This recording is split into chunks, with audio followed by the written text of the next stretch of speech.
Merci de votre fidélité. Et oui, Raphaël Jérusalemi, dans quelques instants, je vous dis à tout de suite. Et Raphaël est avec nous ce matin, peut-être déjà. Bonjour Raphaël. Non, Raphaël n'est pas encore avec nous. On va évidemment faire le point avec lui de cette actualité. Tsahal, on l'a appris il y a quelques minutes d'ailleurs, qui frappe 6 aéroports en Iran. Les forces de Tsahal qui poursuivent leurs efforts pour établir la supériorité aérienne sur le ciel iranien en frappant 6 aérodromes militaires iraniens dans l'ouest, l'est et le centre du pays. Il est avec nous en direct. Bonjour Raphaël. Bonjour. Merci beaucoup d'être en direct, effectivement, comme chaque lundi. Alors, on va peut-être commencer par ce qui s'est passé ce week-end, ces frappes américaines. Surprise, entre guillemets, ou pas, vous allez nous le dire, de Donald Trump. Donald Trump qui a prouvé qu'il était du côté d'Israël, Raphaël. Oui, alors, vous pouvez me répéter la question? Parce que j'ai eu un problème de... Allô? Oui, on vous entend. Vous pouvez me répéter la question? La question, c'était est-ce que, justement, avec ces frappes américaines en Iran, Donald Trump a prouvé qu'il était un véritable allié, un ami d'Israël, justement? Oui, il est un allié d'Israël, mais je pense qu'il a fait ça pour les États-Unis, pour les intérêts américains, et pour lui-même. Il a été convaincu par ses généraux que cette opération serait une réussite, qu'il ne prenait aucun risque. N'oublions pas que les Israéliens avaient préparé le terrain, avaient nettoyé tout ce qu'il y avait comme défense antiaérienne iranienne et ouvert un corridor tactique à l'aviation américaine. Et donc, Donald Trump a vu qu'il rentrerait dans les livres d'histoire avec un triomphe militaire, et puis en plus qu'il défendait les intérêts américains, car la menace nucléaire iranienne menace aussi les Américains. Donc tout cela, c'est quand même aussi pour l'Amérique, et pas seulement pour les beaux yeux des Israéliens. Bon, ce qu'on a vu en tout cas, c'est que la coopération, la coordination entre les deux pays, entre Israël et les États-Unis, avait vraiment fonctionné. Benjamin Netanyahou qui était au courant 24 heures avant, même plus de 24 heures avant, de ce que les États-Unis allaient faire, hein, Raphaël. Oui, même plus que 24 heures avant, ils ont vraiment marché main dans la main avec un très joli coup de bluff d'hésitation, voilà, donc on peut que se réjouir. Je rappelle que Yossi Cohen, l'ancien chef du Mossad, a signalé que sous le régime de Biden, on avait une même opportunité de frapper Fordo et les centrales nucléaires iraniennes, et que Biden a freiné l'opération. Et donc nous avons un président ici qui s'est montré les muscles et s'est montré les dents, par rapport à un autre président, Joe Biden, qui a été un grand ami d'Israël, mais qui n'avait pas eu le même cran par rapport à une opération possible à l'époque, qui aurait été encore plus facile à réaliser. Oui. Alors Israël, de son côté, continue à pilonner le territoire iranien. Encore ce matin, plusieurs infrastructures militaires visées. Quel est l'objectif là à présent? Qu'est-ce qui reste en fait de la puissance nucléaire iranienne aujourd'hui? Combien de temps ça va durer ces frappes d'Israël en Iran, Raphaël? Alors, certains sceptiques et soi-disant experts cherchent à minimiser la frappe. Le programme nucléaire iranien est neutralisé pour très longtemps. Il ne s'agit pas seulement des centrales qui ont été frappées, et même là, les dégâts sont importants. On cherche trop à les minimiser, c'est pas vrai. Des drones espions ont été envoyés, des images satellites ont été prises, et de toute façon, il suffit de passer la deuxième couche si jamais on n'a pas tout détruit. Ça veut dire que même sans les Américains, maintenant, les Israéliens peuvent terminer le travail. Et puis le message est clair de la part des Américains aux Iraniens, même s'ils ont encore de l'uranium enrichi qu'ils ont caché quelque part, s'ils se remettent à refaire du nucléaire, ils seront frappés à nouveau. Le message est donc très clair. N'oublions pas que nous avons aussi supprimé tous les scientifiques les plus importants de ce programme. Donc, franchement, la menace nucléaire, c'est bye-bye. Pour l'instant, il nous reste la menace balistique. Oui. Alors, est-ce que vous pouvez nous expliquer justement la différence pour ceux qui nous écoutent, qui ne comprennent pas forcément la différence entre nucléaire et balistique, Raphaël? Le nucléaire, c'est la bombe atomique, Hiroshima, tout simplement.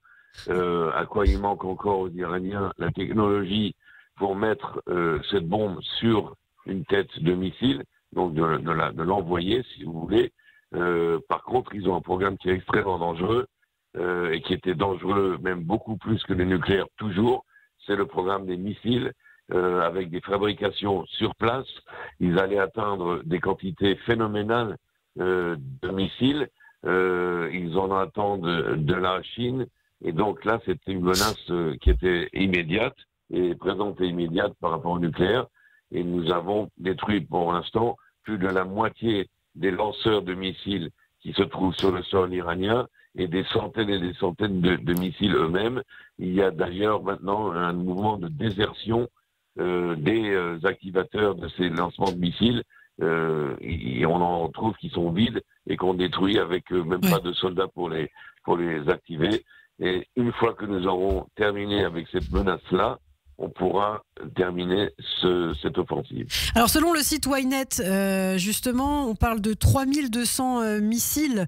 C'est comme ça que l'Iran aurait commencé la guerre. Avec ce nombre-là de missiles, désormais il en resterait un peu plus de la moitié, il me semble. Est-ce que vous confirmez ces chiffres, Raphaël ? Oui, on n'a pas les chiffres exacts, mais ce qui est important, c'est aussi la sorte de missiles, leur portée. Certains missiles, comme on l'a vu, ont des têtes multiples, donc ils peuvent causer plus de dégâts. D'autres missiles sont plus sophistiqués, sont hypersoniques et téléguidés, mais ils en ont très peu. Donc, dans l'ensemble, on peut estimer que la force de frappe balistique de l'Iran a été diminuée de moitié en quelques jours, ce qui est évidemment un exploit incroyable.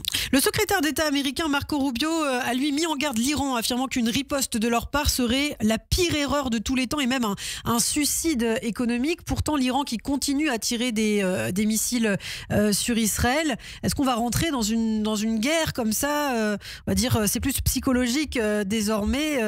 Raphaël, en tout cas, comment vous voyez les choses, vous ? Le problème des Iraniens, c'est qu'on a affaire aux ayatollahs, à des fanatiques irrationnels. L'orgueil en Iran, ça fait partie de la culture iranienne. Ils sont très très orgueilleux.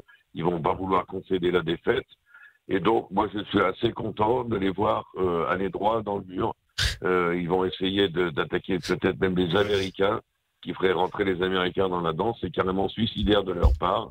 Et ils vont certainement activer les milices chiites pro-iraniennes en Irak et les Houthis du Yémen. Ils vont surtout, et ça il faut faire attention, essayer de perpétrer des attentats un peu partout dans le monde.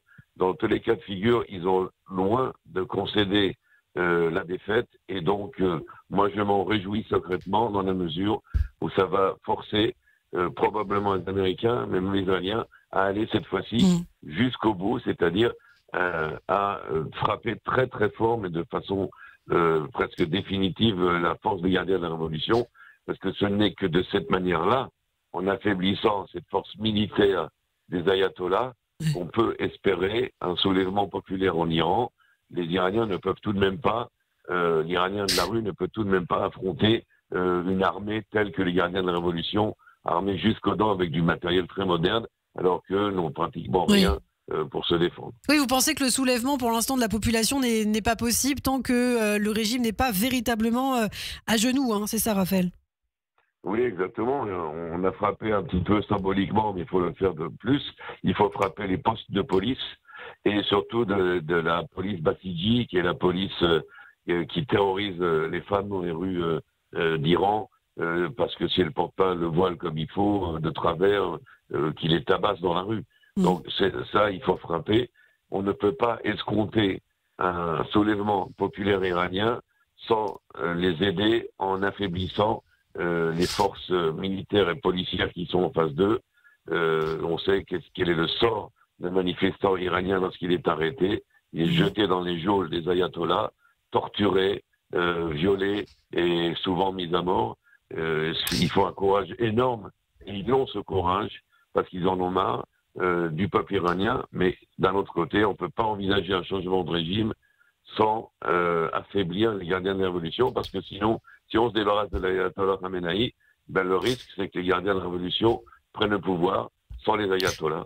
Peut-être un dernier mot, Raphaël, aussi sur l'attitude des Européens qui paraissent complètement inertes par rapport à ce qui se passe en ce moment, ce qui se joue en tout cas entre les États-Unis, Israël et l'Iran. Côté français, Emmanuel Macron a présidé hier soir son 3e Conseil de défense et de sécurité. Il a déploré justement ces frappes, disant qu'il souhaitait éviter une escalade dangereuse. Christophe Barbier, ce matin, notre éditorialiste politique, parlait d'une attitude munichoise de la part de la France et de certains pays européens. Est-ce que vous êtes d'accord avec lui? Oui, il y a beaucoup de blagues sur la politique européenne et surtout celle de Macron. Mais moi, je ne blague pas. C'est criminel. La non-intervention telle qu'elle est pratiquée par les pays européens et surtout par la France aujourd'hui est absolument criminelle. Elle est dangereuse. Elle est dangereuse pour le peuple iranien. Elle est dangereuse pour la stabilité de la planète. Il est absolument criminel, meurtrier, de ne pas prendre des mesures et des positions qui s'imposent face à cette dictature islamiste qui menace le monde. Alors c'est plus tellement une blague, c'est une conduite qui est irresponsable, dangereuse et qui nous mène vraiment à l'abîme. Donc arrêtons les blagues et accusons les dirigeants européens et le président Macron des crimes dont ils sont coupables, qui sont des crimes contre l'humanité, dans la mesure où la non-intervention, la poterie et la tartufferie nous mènent véritablement à des pertes de vies humaines. En Syrie, cette tartufferie, cette hypocrisie, cette passivité a coûté la vie de presque 400 000 Syriens et a causé 3 millions de réfugiés. Voilà à quoi mène la politique de non-intervention de la France et de l'Europe. Eh bien, c'est très clair. Merci beaucoup, Raphaël Jérusalemi. Merci d'avoir été avec nous ce matin sur Radio J et je vous dis à très bientôt.